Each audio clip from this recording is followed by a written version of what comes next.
Watch this video. I am genuinely ashamed of my generation. I really am. Gen Z, we're the first generation who allowed degeneracy to morph into popularity. If you don't drink, club every weekend, have multiple girlfriends simultaneously, smoke weed, text 15 girls at once and wear fake designer, you're a weirdo. If you have intellect and speak with sense, you're alienated. If you have an opinion and know how to stand up for yourself and stand firm by your word, you're arrogant. If you open a business at 18, you're deluded and boring and not fun at parties. The entire generation revolves around consuming the content from influencers, and yet if you open a channel of your own, you're cringe. And I don't speak for everyone, I speak for the majorities. I speak for those who dictate the standards, those who can see what's happening and fail to stop. To the men, and to the young men especially.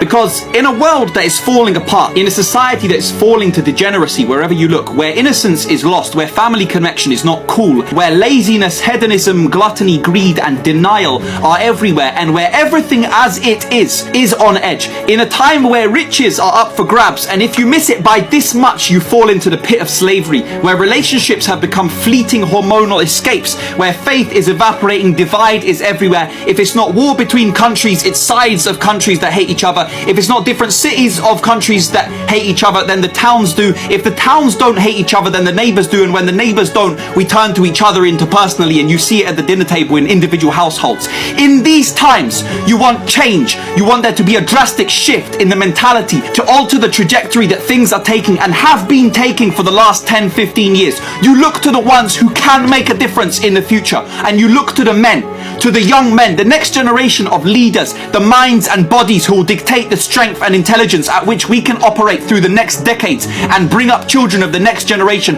to change the direction things are taking, to lower crime, to restore pride in intelligence, to eliminate popularity of degeneracy and restore family values, and eliminate validation, normalization and glorification of shit habits and obsession with celebrities. So if you're a man and if you are a young man, stop talking about the women. Stop talking about what girls have become, what are girls this and girls that. Girls have become what they have become because there is a demand for it. And there is a demand for it because men have become weak and they've become slaves to primal urges. If you want to boycott a business, you stop purchasing. If you want to boycott a TV show, you stop watching. So if you want to restore feminine values and have these traditional women and a society that you say you wish for, you know, the ones that don't post promiscuous photos online, I quote you guys now, who don't have 30 ex-boyfriends and XYZ body count, then go through your following and unfollow all the Instagram models, unsubscribe from all the OnlyFans, stop watching porn, delete Snapchat, stop going to the club and start looking in the mirror. And until any of this stops, nothing will change.